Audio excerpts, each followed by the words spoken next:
오늘 우리 인간을 각성시키는 것은 이 세상에 다른 어떤 것이 아니라 하나님의 복음의 말씀이라고 말씀드렸습니다. 우리가 복음으로 이 미혹된 세계 속에서, 혼미한 세상 속에서 영혼의 각성이 일어나서 우리는 우리를 창조하신 하나님을 사랑하고 또한 그와 함께 지음을 받은 형제를 사랑하는 것이 오늘을 사는 우리의 삶의 전제 의미의 목적이란 것을 우리가 배웠는데, 그러므로 오늘을 살아가는 우리는 이 땅에서 이 복음을 뜨겁게 하나님의 사랑을 전하는 자로서 우리의 삶의 존재, 목적, 그 의미를 깨우도록 해야겠습니다. 오늘날 우리가 하나님의 복음으로 각성되어서 이 세상에 살아갈 때 우리는 삶의 모든 부분에 세상이 알지 못하는 하나님의 사랑, 세상이 깨닫지 못하는 이 하나님의 사랑을 전하고 그 사랑을 받은 자서 그 사랑을 나누어 줄 때 우리는 우리의 삶이 살아나는 것입니다. 내 자신부터 살아난다 하는 것이죠. 운동선수들에게 있어서 그 모든 운동의 최선의 방법이 뭐냐면요, 공격입니다. 공격이 최선의 방어라고 그랬어요. 그러니까 적극적으로 어떻게 그냥 단지 방어만 하려고 하는 것이 아니라 최선을 다해서 자기가 이렇게 이기려고 공격해 나아가면 거기에 살 길이 열리고 그 경기에서 우승을 하게 되는 거죠. 그와 같이 신앙생활을 우리는 단지 교회의 율법을 지킴으로 지옥에 가지 않는다, 이런 식으로 단순하게 방어적 신앙을 하는 게 아니라 적극적으로 주님을 믿는 것이죠. 하나님의 복음의 말씀을 내 삶 속에서 열정적으로 받아들이고 그것을 다시 흘려보내주므로 오늘 이 땅에 있는 하나님의 나라, 하나님의 백성들을 세우고 하나님의 거룩한 뜻을 완성시켜 나가는 자가 되어야 한다는 그런 말씀입니다. 만약 그렇게 살지 않으면 우리의 신앙과 인생은 점점 퇴보하여 도태되게 되어가지고 있는 것입니다. 베드로전서 1장 24절 25절에 사도 베드로는 우리 인생에 대하여 말하기를, 인생은 풀과 같고 그 모든 영화는 풀의 꽃과 같으니 풀은 마르고 꽃은 시든다. 그러나 하나님 말씀만 세세토록 영원하다고 말씀하고 있는데, 여기 인생을 비유할 때 인생의 모든 날들은 풀과 같고 그 모든 그 영화는 풀의 꽃과 같다고 그랬습니다. 이 말이 무슨 말씀입니까? 오늘 인생 풀과 같다는 것은 아침에 아주 푸르지만은 뒤에 저녁이 되면 시들어 가지고 그게 이제 더 이상 가치가 없이 되고 말잖아요. 제 목양실을 푸른 아주 왕성한 뿌리가 얼마나 세든지 그 플라스틱을 뚫고 저 밖에까지 뻗어나온 그런 화분이 있었어요. 우리 창조학원에서 어제도 이렇게 강단에 꽃을 봉헌했는데요. 거기서 아마 갖다 준 것 같아요.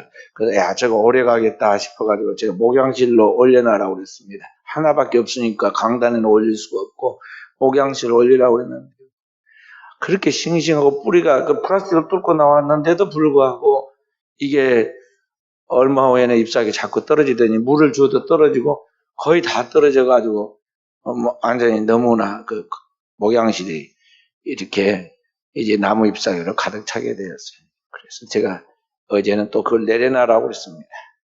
그 내려놔라고 그랬는데 이 풀이라는 게 그렇다 말이죠. 풀이 아무리 싱싱하고 생장력이 있어서 푸르고 왕성한 것 같아도 저녁이 되면 시들고 다 이렇게 힘이 없어 떨어진 것 같아요. 우리 인생이 그렇다는 것입니다. 우리의 몸은 한계를 가지고 있어요. 시간과 공간과 그 모든 우리의 그 물질적인 한계를 가지고 있기 때문에 우리의 몸뚱이가 영원하지 않다는 것을 알아야 합니다. 그리고 이 풀이 가장 아름다울 때가, 또 가장 멋있을 때가 이 풀에 거기에 이제 꽃이 피고 꽃이 열매를 맺지, 바로 그때인데, 우리 인생이 이 땅에 태어나가지고 아무리 미인으로 소문이 나고 유명한 스타가 되고 성공하고 대단한 존재같이 보일지라도 그것도 한계가 있어서 얼마 후에는 그 꽃도 떨어지고 그 모든 것이 다 시들어서 이제는 더 이상 거기 두면 안 되고 내보내거나 쓸어버려야 할 것 같이 우리의 몸도 그러한다는 것이죠. 아무리 세계 챔피언이 되고 우승을 하는 경기의 우승자가 되었다 하더라도 그리고 이 세상에서 유명이 되었다 하더라도 얼마 후에는 그의 몸뚱이가 나이가 들어가면서 시들고 아름다운 빛이 얼굴에서 사라지고 그 몸은 딱딱하게 점점 굳어가고 허리는 굽어집니다. 그래서 더 이상 앞에 세우기야 합당치 않아서 추한 그 모습을 이제 물리치지 않아요. 인생이 다 그렇게 된다는 것이죠. 그러니까 우리의 삶에는 이 한계가 있는데 한계 안에서 우리는 우리의 인생의 날을 계수하면서 이 주어진 인생의 한계 속에 내 삶을 어떻게 가장 가치 있게 보람 있게 살 것인가 하는 걸 스스로 생각해야 하고 거기에 대한 가치 판단과 함께 그 모든 것에 대한 결정을 자기가 내려야 한다는 것이죠. 저는 여자분들 뭐 화장한다고 그러고 비싼 화장품 사다가 말이죠. 막 얼굴에다가 피부를 뭐 마사지하냐 이런 거 보면 우스워 죽겠어요. 물론 얼굴이 당기니까 나이가 들어가면 이제 기름기가 사라져가지고 당기니까 그것 때문에 보충을 해서 그 보습제를 이렇게 바른 것은 이해가 되는데 말이죠. 가서 막 비싼 돈 들여가지고 마사지하고 막 피부 뭐 하면은 기분이 좋아진 것 같잖아요. 근데 이 한번 이 피부의 이 몸의 세포라는 것은 생명력이 하나님 딱 정해서 한 달 또는 20일이에요. 이게 20일 동안에 이게 생성되어 가지고 계속 이렇게 좋아져 가죠. 그러다가 이게 이제 어느 순간부터 수분이 빠지고 이게 점점 시들어 가지고 이게 다음에 나온 세포에 밀려나 가지고 이 밖으로 나옵니다. 그래서 얼굴에도 보면은 피부 각질이 일어나고 발에도 각질이 일어나고 그게 뭐냐면 이 세포가 죽어 가지고 그게 밀려 나오는 건데 그걸 보고 때라고 그러잖아요. 근데 지금 그때가 되어갈 거기다가 뭘 막 바르고 또 비비고 그걸 뭘 어떻게 해가지고 안 그런 척 괜찮은 척 그렇게 만들지만 그게 얼마나 부질없는 짓이에요. 그리고 원래 피부가 좀 하얀 사람이 있고 원래 피부가 좀 까무잡잡한 사람이 있고 다 그렇단 말이죠. 그 원래 고유한 빛을 그대로 드러내면 그게 건강한 피부니까 좋은 건데 말이죠.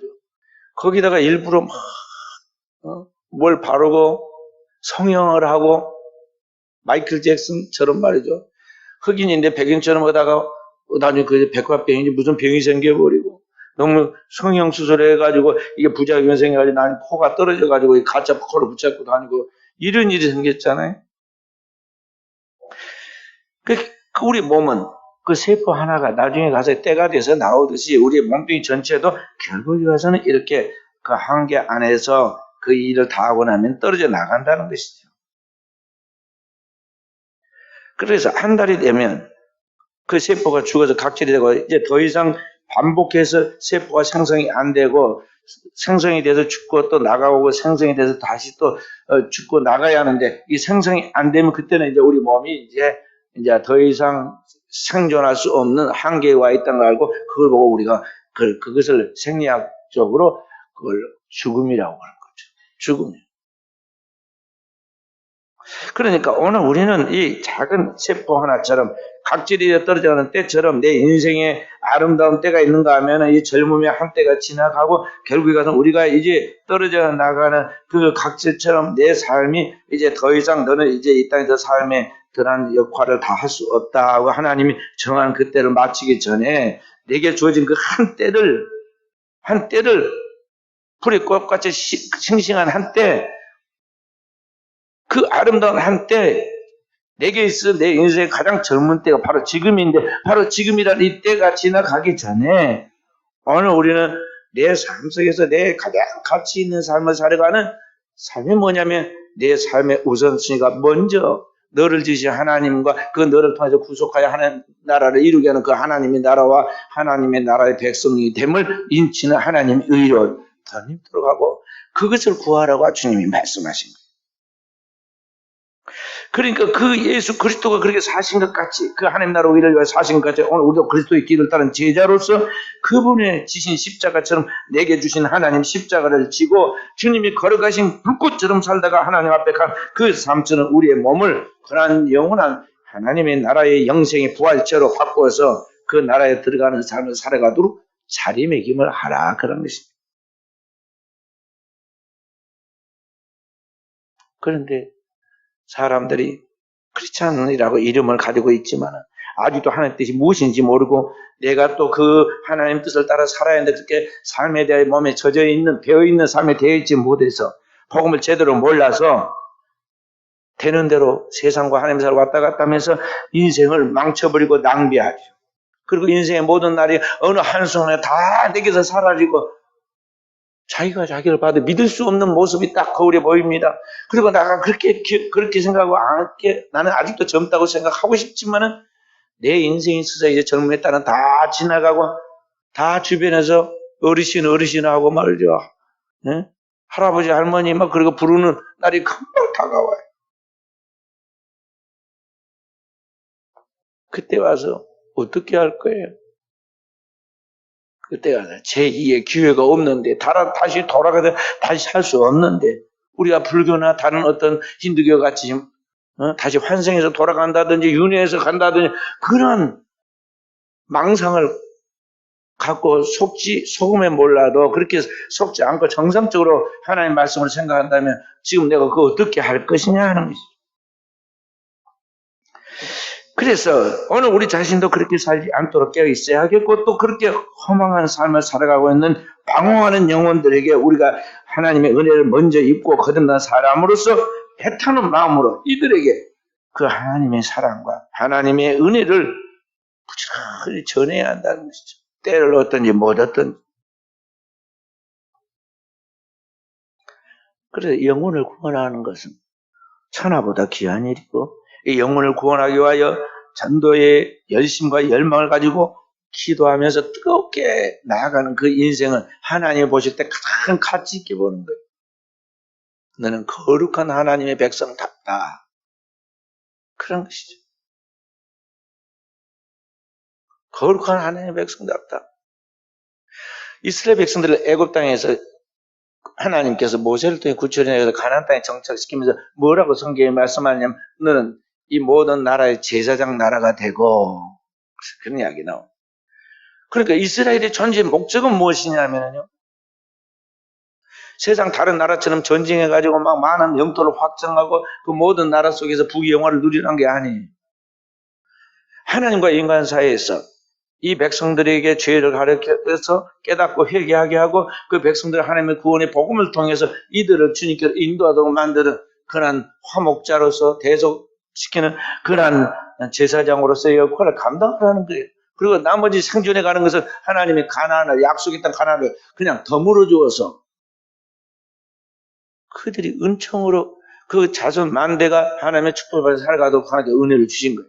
그래서 가나안 땅에 정착한 이스라엘 백성들은 그 하나님 말씀을 믿지 못하고 자기 꾀와 자기 방법과 자기 수단을 따라 세상 사람과 똑같이 먹고 마시고 즐기고 자기 힘대로 자기의 부와 명예와 영화를 만들어내려고 그 세상 사람들의 사는 그런 존재 방식을 따라 살아가면서 타락하니까 영원히 하나님과 관계가 단절되어 그 말씀을 쫓아 거룩하게 살지 않으니까 하나님의 그 백성 쓸어버리잖아요.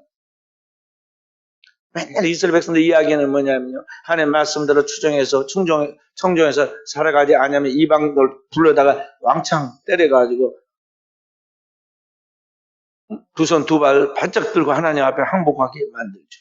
그리고 회개하면 다시 또 은총을 베풀어서 구원해주고 또 세상으로 나아가면 또 하나님 그 백성들 또 다른 더 큰 강력한 부족을 불러가지고 또 그들을 압제하게 합니다.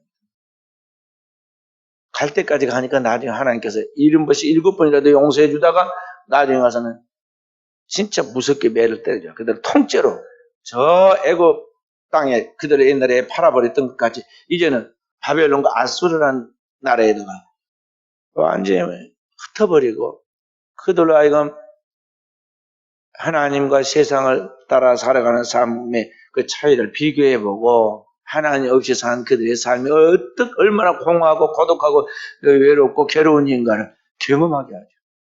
그래서 성경도 없는데 그들이 자기들끼리 구별된 회당을 짓고 거기에서 성경도 없는 그곳에서 하나님 말씀을 그 암송한 랍비들을 통해서 하나님 말씀을 그들이 묵상하고 그 말씀을 가지고 노래하고 하나님 찾고 기도하게 하여서 결국은 바르게 신앙의 정신이 돌아오니까 하나님께 그들을 다시 약속했다 가나안 돌아오게 만들어요.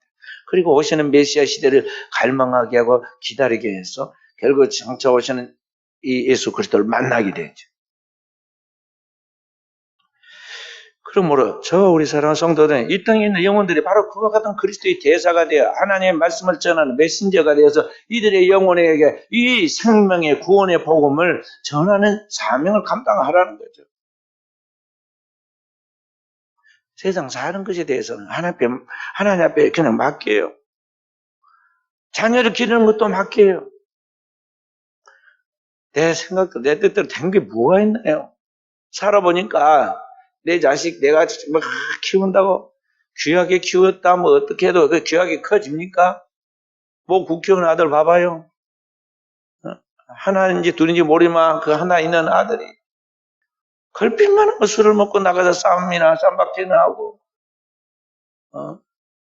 자기만이 아니라 가정 망신까지 그냥 앞길까지 다 망쳐놓고 그러잖아요. 부모가 그렇게 똑똑해가지고 국회 가서 막 소리깨나 지르는데도 자기 하나 자녀 마음대로 못하잖아요. 다 그래요, 누구든지. 하나님께 맡겨야 돼. 내가 기르는 거 아니에요. 주님이 길러주세요. 물론 아기가 어릴 때는요, 부모의 손발이 필요합니다. 걸어다니면서 옷도 사다 줘야 하고, 사다 입혀야 하고, 아이, 옷도 갈아입히고, 똥오줌도 가려주고, 그런 것은 하죠. 그렇지만 이 아이의 근본적인 생명에 대한 전제에 대해서, 그리고 그의 삶과 미래에 대한 그 운명은 내 힘으로 안 된다니까요. 안 되는 거예요. 그래, 맡겨야 돼, 하나님 앞에. 그리고 우리는 뭘 해야 하느냐? 부모나 자식이나 다 1대1로 하나님 앞에 서서 먼저 하나님의 나라와 의를 구하고 그의 영광을 위하여 오늘을 살아가는 삶을 제대로 살아가야 돼. 그러면 그렇게 살아가는 삶의 그 발자취를 쫓아서 믿음의 후손들이 나오게 되는 거예요. 하나님의 위로부터 주신 은총이 따라오게 되는 거예요. 그리스도인은 그리스도인다운 존재의 양식을 확실하게 터득해가지고 그렇게 살아야 하는 것입니다. 그래서 오늘을 살아가는 우리 그리스도인들은 바로 이 사명을 따라 살아라 하는 것이죠. 그래서 대충 살면 안 되고요. 뜨겁게 열심으로 열정적으로 살아야 해요. 주님이 가장 싫어하는 것이 뭐냐? 불분명한. 차든지 뜨겁든지 하라 그래요. 미지근해가지고 불분명한 말 싫어해요. 세상에서도 매력적인 사람들, 뭐 쓸만한 사람들은 다 뭐냐면 그 일에 완전히 미쳐가지고 열정적으로 매달린 사람들이야. 모든 세상 일이 대충 해고 되는 것이 아니야. 짐승이 먹이를 낚아채고 잡아먹는데도요. 전심전력가지고 막 달려가고 힘을 쏟아야 한 마리 잡아먹지. 저 무서운 빠른 맹수인 사자나 호랑이도요. 사냥해가지고 성공률이 30%예요. 7번은 실패한다니까요. 그래서 늙은 사자나 호랑이는 무섭게 안 생겨. 이빨이 안 좋아서 먹는 게 달릴 힘이 없어. 그래서 나중에 굶어 죽어요. 굶어 죽어. 신앙이 내게 주니까 너희 젊음의 때 나는 아무 낙이 없고 힘이 없고 그렇게 되기 전에 너희 창조자를 기억하라고 하신 주님의 말씀 그거예요. 하나님의 일도 다 때가 있어. 내 인생의 한때 중에 가장 최선의 그 조건을 갖추고 있는 그 하이라이트에 그때 뭐 어디에다 그걸 바칠 것이냐. 세상에 죄악 짓는데 세상 사람들이 헛되고 헛된 그런 것들의 인기에 아니에요. 우리는 내 인생 가장 좋은 젊음의 한때를 영혼을 살리는, 영혼을 구원하는 이 일에 최우선순위를 두고 달려가라는 거죠. 그리고 전심전력해야 돼요. 사도 바울이 디모데에게 내 연수함을 없이 열리지 못하게 전심전력하게 너희 진보를 모든 사람에게 나타나게 하라. 그래서 없인 여김을 받지 말라고 했어요. 열심히 능력이에요. 열심히 매달려야 돼요. 열심히 노력하는 자에게는 막을 자가 없어요. 이 땅의 삶의 의미를 찾지 못하고 낙심하고 절망하고 죽어가는 영혼들이 수없이 많습니다. 하루에도 몇십 명이 우리나라에서 죽어요. 이 작은 나라에 몇십 명이 죽으면 자살해서 죽어. 누가 죽이는 것이 아니라 병들어 죽은 것이 아니라 스스로 자기를 자해해가지고 죽는다니까요. 1년이면 수만 명이 죽어. 우리 조그만 나라에도 근데 세계에서는 얼마나 많은 사람이 죽겠어요. 누군가 그들에게 이 생명의 복음을 전해서 이들로 하여금 하나님 앞에 돌아와서 살게 만들려는 절망하기 때문에 주거는 그들에게 하나님은 살아계시고 너를 버리지 아니하시고 너를 사랑하여 끝까지 도와주니 너는 살아야 한다. 끝까지 하나님을 의지하고 하나님을 신뢰하고 나가면 하나님이 너를 반드시 구원해 주신다. 그래 하나님에 대한 희망을 접지 말고 인내라고 그렇게 복음을 전하면서 그리스도 예수의 그 십자가의 복음을 이들에게 그때 참 맞게 전해줘야 하는데 누가 그걸 하느냐 이런 거죠. 그걸 누가 그래야 하느냐. 세상 사람들은요 다 자기 좋아하고 하고 싶은 것만 해. 아이들은 어른들이 보면 아무것도 아닌 걸 갖고 놀아. 그잖아요? 비싼 돈 주고 장난감 사주라고 그래서 장난감 사주면은 이거 갖고 막 대단한 거 된 것 같지만 이거 갖고 놉니다. 진짜. 그래서 나중에 이제 조금 크면은 저기다 던져버리고 갖다 줘도 이제 다 갖고 실증 나가지고 이제 안 가고 또 다른 거 주라고. 그와 같이 오늘 우리가 이 땅에 살아가는 삶이라는 거야. 다 지나고 나면요, 다 부질없는 거야. 부질없는 거야. 근데 사람들이 그게 현재는 아기가 그것밖에 안 보이더니 그것밖에 안 보이니까요. 그게 흥미를 갖고 모여서 시간과 정력을 투자합니다. 그런데 그게 딱 흥미거리가 떨어진다 그러면 자기 차원을 벗어나면요. 그게 아무것도 아닌 줄 알고 무시하고 내 팽개치고 가버려요. 이들에게 그때 어느 하나님의 그 귀한 섭리를 하나님이 그를 향한 계획을 그리고 그를 통해 이루시고 싶어 하나님의 목적을 무언가를 한 걸음 한 걸음 앞서가면서 지도해주고 그들에게 필요한 생명의 영적 공급을 해주고 그들에게 빛이 되어서 그들의 길을 인도해주는 역할을 누구 해야 하느냐 하면 오늘 예수를 믿고 은혜 받는 사람으로서 한 걸음 앞서가는 우리가 그 역할을 감당해야 한다는 것이죠.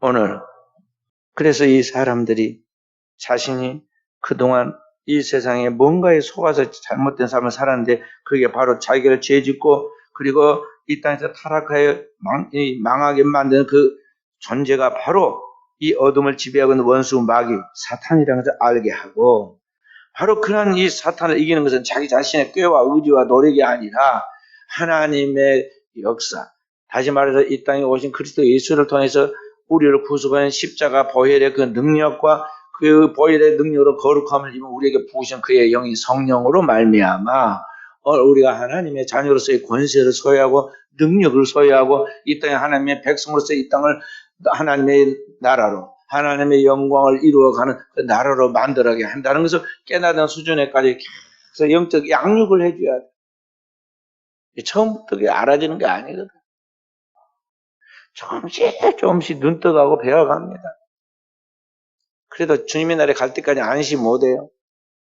어느 순간에 마귀가 틈을 타가지고는 교만해지고 어느 순간에 교회에서 이탈되어가지고 무너질지 몰라요.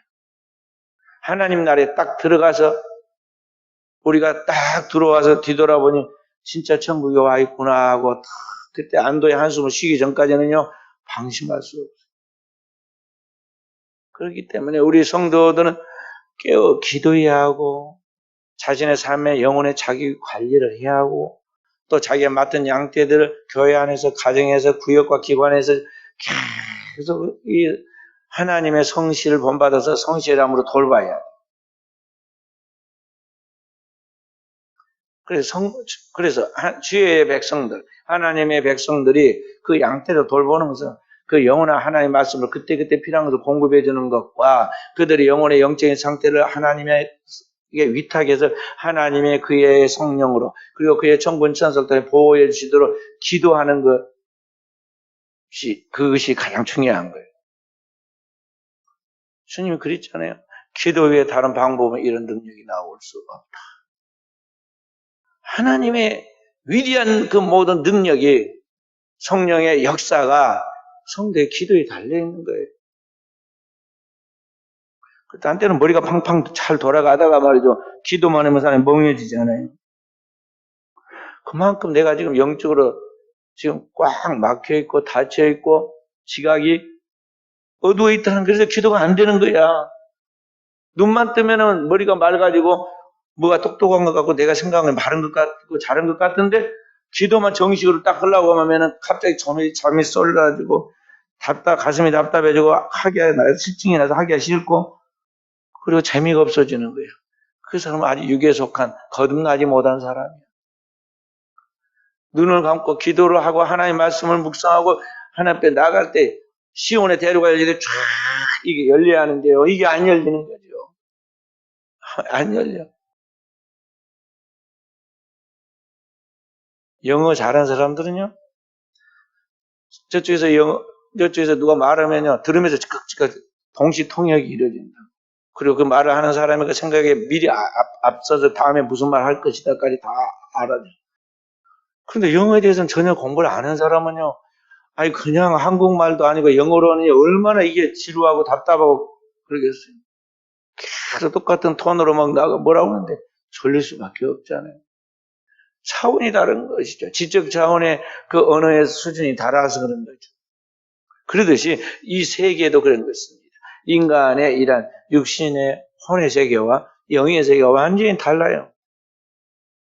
땅에 속한 것은 육의 세계이고 하늘에 속한 영의 세계인데 이 영적인 것을 신령한 것으로만 분별할 수 있는데 하나님의 성령이 그 안에서 그 마음의 모든 것들을 지각을 내서 보여줄 때만, 깨닫게 해줄 때만, 그렇게 살 수 있는 능력을 줄 때만 그것이 온전히 우리에게 확인되어서 보여지는 것이고, 그런 영역과 영성이 없는 사람은요, 기도만 하려고 하면은 그 자리가 부담스러운 거예요. 그래서 누가 쫓아낸 것도 아닌데 가버리잖아요. 또 같은 공간에다가 설그머니 도망가고 저쪽에 다른 일 하고 있어요.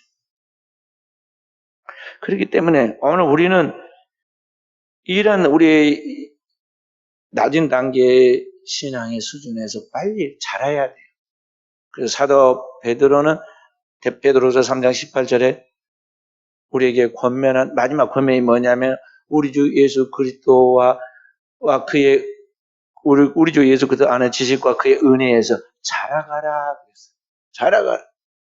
자라가야 돼. 우리가 주님의 은혜 안에서 그리고 그 예수 그리스도 아는 그 지식, 믿음의 지식 안에서 영적 성장을 이뤄서 그리스도의 장성한 분량으로 자라가 해야 돼. 하나님을 믿는 것과 아는 일에 온전한 사람이 될 때까지 영적으로 자라가야 돼. 그래서 하나님의 말씀을 스스로 내가 쭉 읽어야 하고 또 그 안의 말씀을 반복해서 계속 들어야 하고 그리고 그 하나님의 말씀은 내 안에 살이 되고 피가 되어 말씀이 육신이 되어 인격이 될 때까지 우리가 하나님 말씀을 붙들고 기도해야 돼요. 그러면 어느 순간인가 하나님의 말씀이 실제화돼서 내 안에 하나님의 사랑으로 막 불타게 됩니다. 그리고 나도 모르게 영혼들을 놓고 막 기도하게 돼요. 작은 가족에서부터 시작해서 저 세계 땅끝까지 나가 한 번도 얼굴을 대면해 보지 못한 생명부재 사람들까지 막 기도를 하고 있어요.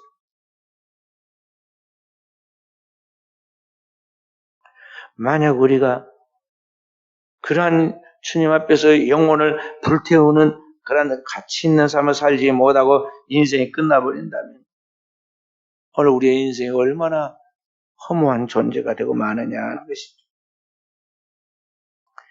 현대 크리스찬들은요, 만나면 밥 먹고 찻집에 가서 카페에 가서 차 마십니다. 저는 밥은 어쩔 수 없이 배고프니까 먹어야 한다고 생각해요. 근데 카페 꼭 가야 할 일은 나는 없다고 봐. 근데 우리 목사님들은요, 기껏 밥 먹고 거기에서도 물도 나고 커피도 먹을 수 있어. 그런데 그 말 없다고 나가서 제 2차로 내가 커피 사준다고 그러고 나가서 커피도 사요. 그래서 또 차 마셔. 밥 먹으면서 1시간 차 마시면서 1시간 더 할 수도 있겠죠. 근데 커피 값이 아깝더라고요. 5,000원, 5,500원. 또 과일 같은 경우는 6,000원 그렇게 나가는데요. 밥값이나 차값이나 거의 비슷해. 그 커피 한 잔이면 선교비로 쓸 수 있는데 그걸 거의 아까워하지 않아. 그리고 또 이 사람이 사니까 다음에는 이 사람이 안 살 수가 없어. 그래서 나는 묻기 싫어도 또 예의상 또 사야 하는 상황대로 생겨. 근데 크리스찬들이 어떤 문화가 되어가지고 있는데요. 그렇게 하면서 시간 다 보냈는데 왜 내 영혼을 위하여 그리고 진짜 영혼들에게 필요한 그 하나님의 은혜가 필요한 그 영혼들을 위한 기도는 안 될까요? 왜 기도하기 위하여 내 집은 만민의 기도하는 집이라고 말하는 하나님의 성전이 나오지 않을까요? 뭔가 문제가 있잖아요. 우리의 삶의 스타일에 신앙적으로 뭔가 문제가 있다는 거죠. 중요성과 의미가 어디 있느냐 하는 거죠. 사교를 위해서, 교제를 위해서, 자기 경제적인 그런 여러 가지 유리한 이권을 위해서 사람들과 만나면서 살아가는데 시간과 정력과 물질을 투자하는데 하나님의 전에 나와가지고 기도하는 데는 왜 우리가 하지 못할까? 그만큼 우리가 영이 지금 열려있지 않고 수준이 낮다는 거예요. 그래서 고린도서의 사도 바울은 아주 막 성령의 은사 받았다고 경쟁하고 싸우는 이 지파 네 분야의 사람들에게 뭐라고 하냐면 너희가 아직도 젖이나 먹고 하나님 말씀을 단단한 말씀 먹을 수 없는 유괴사건 갓난아이 같은 신앙인의 사람들이다. 그러니까 신령한 그리스도인이 되라고 가르쳐주잖아요. 신령한 그리스도인이 되라.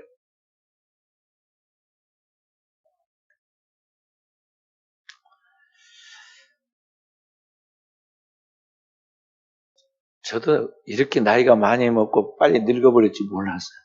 진짜 몰랐어요. 왜냐하면 저처럼 시간에 대해서 막 열정적으로 시간을 쪼개서 사는 사람도 드문데 어느 날 보니까 완전히 내가 이제 젊으면 다 지나갔어. 상상할 수 없는 내가 옛날에 정말 나이 많으신 어르신들이라고 그런 분들이 그 사람들은 이제 다 나이 진짜 많으시 돌아가시고 내가 그 자리에 와고 떠 있어. 무엇을 위하여 살았나? 그리고 주님 앞에 내가 서게 될 때 내가 지금 과연 어떤 평가를 받을 것인가 생각할 때요. 두렵고 떨리는 마음이 주어진 한때에 대하여 더 잘 살 수 없었을까? 저 자신도 자신이지만 주변에 누군가 기도를 많이 해줘야 돼요. 기도해 주는 사람이 있어야 돼요. 왜냐하면 혼자 힘으로 못 사니까 아기가. 자라는 청소년들이 아직 혼자 힘으로 완성이 못 되니까 우리가 돌봐주듯이 이 영적인 그런 것들이 많이 필요해요. 근데 우리 성도들 거룩한 기도가 쌓이고 성도들 기도의 지원을 통해서 오늘날 이 땅의 영혼들이 서가는데 우리가 그런 영적인 사람으로 깨어 있느냐 하는 것이죠. 너무나 가치 없이 보낼 때가 많아요. 요새는 풀벌레 소리는 들리지만 매미 소리는 안 들리는데요. 한여름에 참 시끄럽게 도시의 소음보다 더 세게 들리는 것이 뭐냐면 매미 울음소리. 매미 울음. 근데 그게 다 이제 조용해졌잖아요, 지금. 없어. 저녁이면 풀벌레 소리밖에 안. 매미의 일생이, 땅 위에서 사는 일생이 얼마나 기간이냐면 한 달이 한 달. 딱 한 달 살고 가, 땅 위에서. 그리고 땅 속에서 애벌레로 7년을 지내요. 개월수는 83개월을 땅 속에서 애벌레로 그렇게 지냅니다. 그러다가 지상에 올라와서 나무 줄기를 타고 거기에 나뭇가지 사이에 거기에서 2시간에서 3시간 동안 애벌레 허물을 다 벗으면서 이제 매미가 됩니다. 그래서 그 완전히 이제 된 것을 성충이라고 하잖아요. 다 자란 어른 매미다 이 말이에요. 성충이 되었어요. 그리고 한 달 동안은 뭐 하느냐? 그때부터는 이 나무 저 나무 날아다니면서 계속 막 보성 방가를 지르는데 귀청이 떨어지려고 그래. 근데 우리가 매미가 운다. 무슨 소리가 저렇게 시끄러운가? 하나가 울면 막 다른 게 더 크게 따라서 울어가지고 너무 시끄럽잖아요. 근데 그 소리가 무슨 소리일까요? 우리가 볼 때 우는 소리지만요. 그게 무슨 소리냐면 매미가 내는 노래예요, 노래. 그것도 무슨 노래냐? 짝을 부르는 사랑의 세레나데예요. 사랑의 노래. 매미는 암컷이 울어요? 수컷이 울어요? 다 울어. 매미는 수컷만 울어, 수컷. 수컷이 웁니다. 매미 수컷이 소리를 내면 암컷은 소리를 못 내고 그 암컷의 고막은 그 소리를 듣기만 해. 그리고 거기에 그 소리 내는 그 소리 내는 기관에 암컷은 뭐냐면 거기다 알을 베게 돼. 나중에. 근데 그 매미가 우는 그 사랑의 노래인 세레나데를 듣고 마음에 들면 암컷이 수컷에 들어갑니다. 그러니까 이 두 매미가 눈빛을 주고받으면서 마음에 들면 짝짓기를 해서 거기에 알을 낳게 되죠. 암컷은 나무의 껍질 속에 알을 낳고 그리고 생을 마감하는데 딱 한 달 기간이에요. 한 달. 그리고 죽어. 그러면 그 알에서 깨어난 애벌레는 애미도 못 보고 그리고 이제 다시 그 애벌레가 새끼 애벌레가 이제 알이 나오면 그게 땅으로 다시 내려서 땅 속에 나무 뿌리 있는 쪽으로 들어갑니다. 그리고 그렇게 7년을 보내다가 다시 그게 이제 7년 후에는 땅 위로 올라와 가지고 이게 성충이 되어서 또 우는 거예요. 자, 봐봐요. 미물 매미도 그 한 달이나 자신의 생명의 한계 안에서 그 사명을 다하여 죽기까지 그동안에 7년이란 긴 세월을 인고하고 다 지냅니다. 그리고 땅에서 정식으로 매미의 일생이 시작되는 그 한 달 안에 자신의 새끼를 다 낳아가지고 다음 세대에다 전수하려고 아주 전심전력해서 울고 사명을 감당한다니까요. 근데 우리의 인생은 어떻게 해야 되나요? 우리의 인생은 매미보다는 더 긴 인생을 살아요. 성경에 보면 강건하면 70이고 장수하면 80이라고 했어요. 그래서 7, 80년의 인생의 삶이 평균인데 성경은 영혼의 시간 속에서 보면 우리의 인생은 그 7, 80년의 세월이 잠깐 보이다가 없어질 안개와 같다고 했어요. 그런데 그 주어지는 시간 안에서 우리가 무엇을 위하여 살다가 어디로 가는가에 대한 아무런 생각이 없이 그냥 눈앞에 보이는 일에 거기에 분주하게 생존해 그 끝바에 살다가 그래 가버린다면 그게 어떻게 되겠느냐는 거죠. 하나님께서 우리에게 주신 그 생명의 한계, 이 땅에서 우리의 시간과 공간과 육체의 한계 속에서 우리가 무엇을 위하여 사는가에 대하여 우리의 삶이 어떻게 살았는가에 대해서 나중에 우리의 영원한 미래가 결정이 되는데 오늘 우리가 어떻게 살려냐는 것이죠. 그래서 우리는 이 주어진 시간의 한계 속에서 그것도 가장 젊음의 한때에 이때를 헛되게 보내지 않도록 최선을 다해야 돼요. 오늘보다는 내일이 더 나이가 많아서 늙어가기 때문에 내 지금 살아있는 현재 시간에서 가장 젊은 때가 어느 때? 지금이야, 지금. 그래서 성경은 오늘 너는 먼저 그의 나라와 그의 일을 구하라는 거예요. 과거도 따지지 말고 왕년에 내가 젊어서 어쩌고저쩌고 그런 이야기를 하지 말고 미래 오지도 않는 미래 허망하게 지금 살지 뭘 죽을지도 모르는 미래를 막 꿈꾸고 허망한 망상으로 막 그리고 환상을 짓지 말고 오늘의 너에게 하나님의 나라와 일을 구하는 최선의 삶으로 네 삶을 자리매김해 나가라는 것이죠. 그래서 오늘 우리는 이 주어진 시간을 하나님이 우리에게 주신 삶의 목표인 하나님 나라와 일을 이루기 위하여 최선을 다해야 한다는 것입니다. 하나님을 사랑하고 이 땅에 있는 영혼들을 살리는 이 복음 전하는 일에 내 몸을 바쳐서 산 재물처럼 바쳐진 재물처럼 그렇게 오늘 우리의 몸을 움직여서 이 영혼들을 주님께로 인도할 때 우리의 삶은 헛되지 않게 되고 주님 앞에 설 때 우리는 가치 있는 삶을 살았노라고 고백할 수 있고 주님이 그 사람에게 진정한 하나님의 상을 주신다는 것입니다. 오늘 또 저와 우리 사랑하는 성도들이 이러한 깨어있는 영적 삶을 통해서 하나님을 기쁘시게 하고 열매를 맺을 수 있기를 주의 이름으로 축원드립니다.